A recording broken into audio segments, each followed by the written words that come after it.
छोटे भाई की शादी में ऑर्केस्ट्रा बुलाया जाता है और ऑर्केस्ट्रा में जो लड़की होती है डांस कर रही होती है और इसी बीच में जो लड़के का बड़ा भाई होता है वो जाता है और लड़की का हाथ पकड़ लेता है और कुछ ऐसा होता है जिसके कारण जिस मंडप में छोटे भाई की शादी होती है उसी मंडप में उसी दिन बड़े भाई को उस ऑर्केस्ट्रा वाली से शादी करना पड़ता है। दोस्तों ये कहानी बहुत ही मजेदार होने वाली है, ये घटना बहुत ही मजेदार है। ये घटना आप पूरे सुनने के लिए आप मेरे साथ वीडियो में बने रहें। नमस्कार, प्रणाम। कहानी के इस एपिसोड में मैं सूरज राय आपका स्वागत करता हूँ।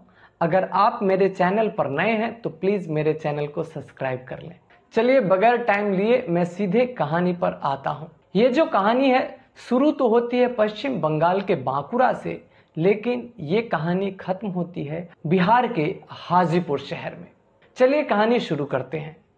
पश्चिम बंगाल बांकुरा डिस्ट्रिक्ट। बड़े जाति की एक लड़की होती है जिसका नाम होता है निधि, और जिस मोहल्ले में निधि रहती थी उसी मोहल्ले में एक गल्ले का दुकान था और उस दुकानदार का एक बेटा था जिसका नाम था सत्यम।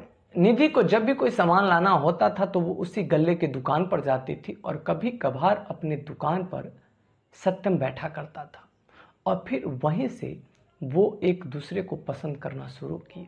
ये दोनों एक दूसरे को पसंद करने लगे, लेकिन अब तक ठीक से बात नहीं हुई थी। जो भी बातें होती थी सामान को लेकर होती थी। जो सामान लाने निधि जाती वो सामान सत्यम दे देता, लेकिन इससे अधिक कोई बातें नहीं हुई थी। लेकिन फिर भी ये दोनों एक दूसरे को देखने के फिराक में लगा रहता। जब भी घर में किसी का भी सामान लाना होता तो निधि तुरंत तैयार हो जाती। उसे तो बस कोई बहाना चाहिए था सत्यम को देखने का और वो सत्यम के गल्ले की दुकान पर पहुंच जाती। और सत्यम भी अब हमेशा अपने दुकान पर रहने लगा था क्योंकि उसे पता नहीं था कि कब निधि आ जाए। और फिर इस तरीके से दोनों की नज़दीकियां बढ़ती चली गई और फिर एक समय आया जब सामान देते समय सामान के बीच में सत्यम ने एक नंबर लिख कर दे दिया।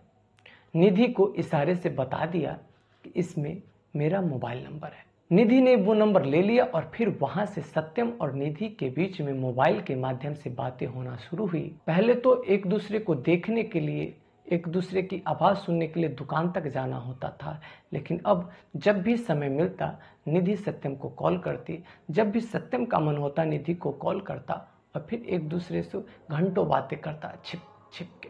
ये प्यार धीरे धीरे बढ़ता गया और ये दोनों बहुत ही करीब आ गए। करीब इतने आ गए कि ये मन और तन दोनों से करीब आ गए। इन दोनों के बीच में जिस्मानी संबंध भी बनने शुरू हो गए। अभी वो सही था गलत था मैं इस पर नहीं जाऊंगा, लेकिन कहते हैं ना कि जब प्यार होता है तो कई मर्यादाओं को तोड़ देता है।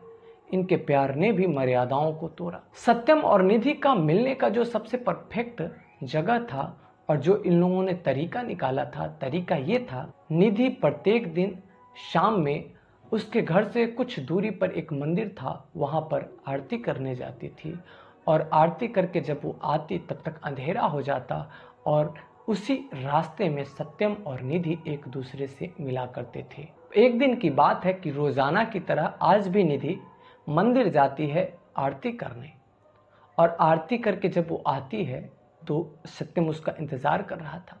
वो सत्यम से मिलने खेत में चली जाती है। आज कुछ ज्यादा ही लेट कर देते हैं ये दोनों और इधर जो निधि के घर पे जो उसके माता पिता थे परेशान हो जाते हैं क्योंकि अन्य दिन निधि बहुत जल्दी आ जाती थी, लेकिन आज आधा घंटा ज्यादा लग गया।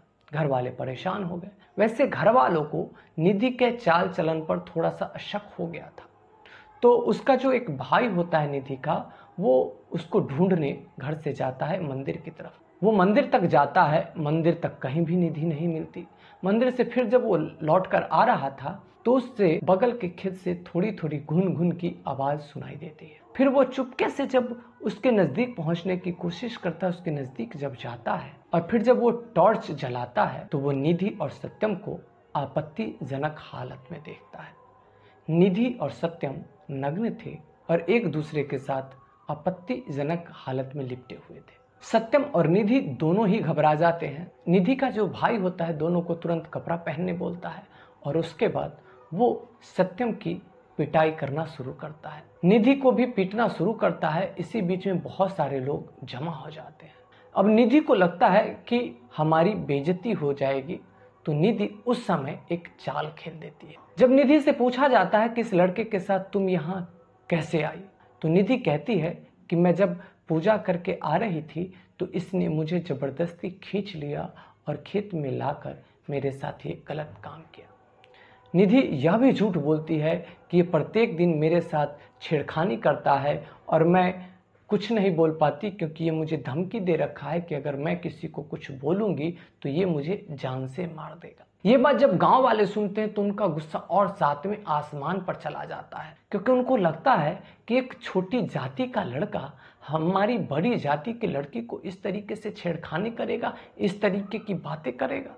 और उसके बाद सारे लोग मिलकर सत्यम की बहुत ही बेरहमी से पिटाई करते हैं। सत्यम कुछ बोलने की कोशिश करता है और निधि ये बात देख लेती है। निधि को लगता है कि कहीं ये सच न बोल दे। निधि अपना चप्पल निकालकर सत्यम के एकदम मुंह पर मारना शुरू करती है। 4-5 चप्पल मारती है और बोलती है कि अगर तुमने एक लफ्ज भी मुंह से निकाला तो मैं तुम्हारी जान ले लूंगी। सारे लोग तो सत्यम को पीट रहे थे। सत्यम के आंखों से झरझर आंसू गिर रहे थे। सत्यम दर्द से कराह रहा था, चीख रहा था और साथ ही निधि से कह रहा था कि मुझे बचा लो, नहीं तो ये लोग मुझे मार देंगे। निधि अपने आप को निर्दोष साबित करने के चक्कर में इतना बदल जाती है कि वो सत्यम से कहती है कि तुम जैसे गलत आदमी का मर जाना ही ठीक है। क्या तुम्हारे घर में बहन नहीं है? सत्यम को तो इस चीज की उम्मीद ही नहीं थी कि समय आने पर निधि इतना बदल जाएगी। उस रात में सत्यम की जितनी जो पिटाई करनी चाहिए थी उतनी तो पिटाई की ही जाती है, लेकिन साथ में पुलिस को बुलाकर सत्यम को पुलिस के हवाले कर दिया जाता है। पुलिस भी अपने तरीके से बेरहमी से पिटाई करते हुए सत्यम को ले जाती है। सत्यम जो नाबालिग था उसे बालिग घोषित कर दिया जाता है और फिर उसके ऊपर केस चलाया जाता है और उसे 7 साल की कैद हो जाती है, सजा हो जाती है और उसे 7 साल जेल में रहना पड़ता है। सत्यम तो जेल में चला जाता है, लेकिन इधर गांव में पंचायत बुला के सत्यम के जो माता पिता होते हैं उसे गांव से बहिष्कृत कर दिया जाता है। सत्यम के जो माता पिता थे वो भी सत्यम को ही दोषी समझ रहे थे। वो लोग भी यही समझ रहे थे कि सत्यम ने वास्तव में इस लड़की के साथ ऐसा अनाचार किया है। गांव से बहिष्कृत होने के बाद वो लोग पश्चिम बंगाल से चले आते हैं बिहार, और बिहार में एक जगह है हाजीपुर, वहां आकर किराए के मकान में रहना शुरू करते हैं और फिर अपना धंधा शुरू करते हैं। इधर जब 7 साल हो जाता है तो 7 साल के बाद सत्यम आ जाता है हाजीपुर, जहां पर उसके माता पिता रहते थे, उसका छोटा भाई रहता था, और वहां आकर वो दवाई का व्यवसाय शुरू करता है और दवाई का बहुत बड़ा व्यवसायी बन जाता है। जब सत्यम जेल चला जाता है उसके बाद निधि पढ़ाई करने चली जाती है दिल्ली। दिल्ली में वो पढ़ाई भी करती है और साथ ही मॉडलिंग भी शुरू करती है। मॉडलिंग मतलब किसी भी चीज़ का ऐड का प्रचार करना जिससे उसे पैसे मिलते हैं। ठीक ठाक मॉडलिंग चल रही थी, लेकिन इसी बीच में जो निधि के पापा होते हैं पैरालाइज्ड हो जाते हैं और पापा के पैरालाइज्ड होने के कारण ये मॉडलिंग छोड़कर आ जाती है अपने पापा के साथ। पापा में लगभग करोड़ों रुपया लग जाता है। अब जो निधि का जो मॉडलिंग था उसका कैरियर भी तबाह हो चुका था। उसके जितने भी संपत्ति थे वो सारे पापा के कारण बिक चुके थे। अब ये लोग रोड पर आ चुके थे। इनके ऊपर जो बड़े लोग होने का जो भूत था वो उतर चुका था, नशा था वो उतर चुका था। अब ये लोग दाने दाने को मोहताज थे। अब निधि के पास 2 ही ऑप्शन बचते हैं, एक तो ये कि वो देह व्यापार में उतर जाए और दूसरा ऑप्शन ये कि वो ऑर्केस्ट्रा में डांस करे। देह व्यापार में उतरना निधि ठीक नहीं समझती, अच्छा नहीं समझती, और फिर वो ऑर्केस्ट्रा के लाइन में उतर जाती है, डांस करना शुरू करती है। उसका जो पूरा परिवार था अब उसके डांस के पैसे से चल रहा था, जो पैसे उसको ऑर्केस्ट्रा में डांस करने से मिलते थे। ऑर्केस्ट्रा में निधि डांस तो करती थी, लेकिन साथ ही उसे बहुत तरीके की परेशानियों से गुजरना पड़ता था, क्योंकि कुछ मनचले होते थे जो पैसे गलत तरीके से देते थे, कुछ मनचले होते थे जो इसके शरीर के साथ खिलवाड़ करते थे, कुछ लोग इसके साथ सोने की जिद करते थे, कुछ लोग इसके साथ छेड़खानी करते थे। लेकिन इन सारे चीज़ों को झेलने के बावजूद निधि के पास मजबूरी थी कि उसे ऑर्केस्ट्रा में काम करना पड़ता था। निधि को यह एहसास हो गया था कि मैंने जो एक निर्दोष के साथ जो गलत किया है इसी का भुगतान मैं कहीं ना कहीं कर रही हूँ। वो मन ही मन बहुत पछता रही थी और सोच रही थी कि अगर काश वो मुझे मिल जाए तो मैं उससे माफ़ी मांग लूँ। भले ही उस दिन निधि डर के वैसा बोल दी थी, अपना इज्जत बचाने के चक्कर में बोल दी थी, लेकिन निधि वास्तव में प्यार तो करती ही थी। अंदर से वो अपने आप को बहुत गलानी से भर देती थी। उसे ऐसा लगता था कि अगर वो मुझे मिल जाए तो मैं उसका पैर पकड़ के उसे माफ़ी मांग लूँ, उसका पैर पकड़ के बोलूँ कि मुझे अपने पास ही रहने दो। निधि को ऐसा भी लगता था कि अब अगर मैं उससे मिलूंगी तो वो मुझे देखना भी उचित नहीं समझेगा, मैंने जितनी बड़ी गलती उसके साथ कर दी है। इसी बीच में निधि के पास एक हाजीपुर में ऑर्केस्ट्रा में जाने का अवसर मिलता है, ऑफर आता है। एक शादी का प्रोग्राम था जिसमें ऑर्केस्ट्रा में डांस करना था। निधि अन्य लड़कियों के साथ वहां जाती है। स्टेज पर चढ़कर जब निधि डांस कर रही थी, इसी बीच में कुछ लोग स्टेज पर आते, पैसे लेकर कभी निधि के ऊपर फेंकते, कभी जो अन्य लड़की थी उसके ऊपर फेंकते। कोई आदमी आता और निधि के ब्रेस्ट के बीच में पैसे खोसने की जिद करता। कोई आता और अपने मुंह में पैसा दबा कर आता और निधि से कहता कि पैसे अपने मुंह से निकालो। और जब निधि पैसे अपने मुंह से खींचने की कोशिश करती तो वो किस कर लेता। और इस तरीके से निधि के लिए कोई नई बात नहीं थी। इस तरीके की घटना तो उसके साथ लगभग हर ऑर्केस्ट्रा स्टेज पर होती थी। इसी बीच में एक मर्द आता है और निधि का हाथ पकड़ता है और कस के उसको पकड़ लेता है।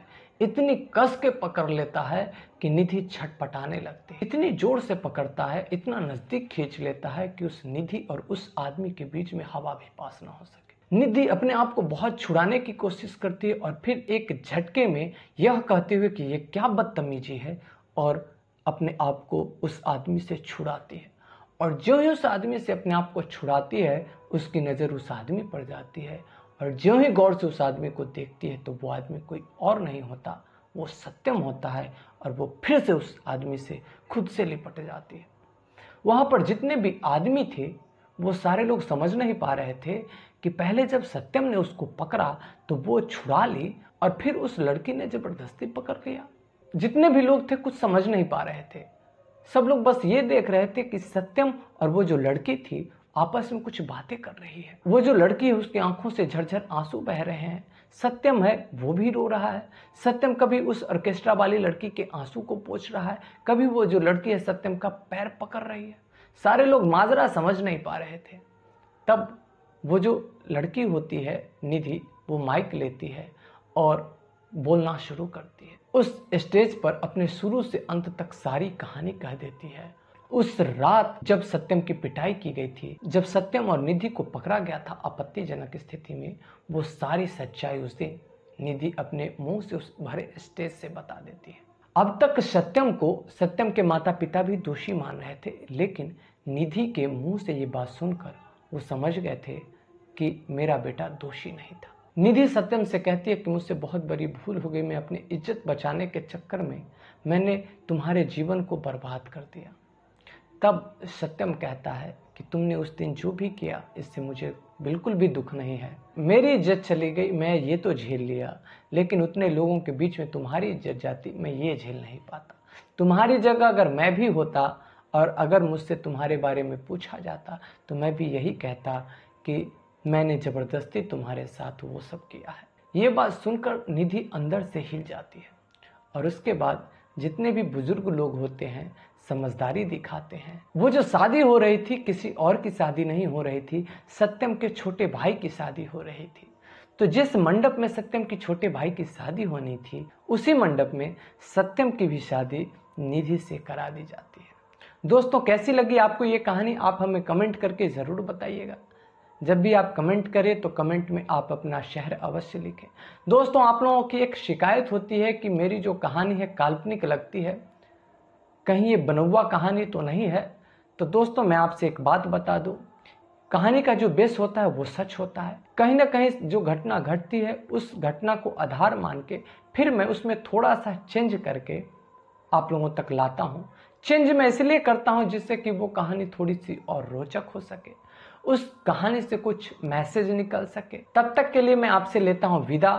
मैं आपसे मिलता हूँ फिर अगली वीडियो में। आपने मेरी वीडियो को अंत तक देखा, इसके लिए आपका शुक्रिया।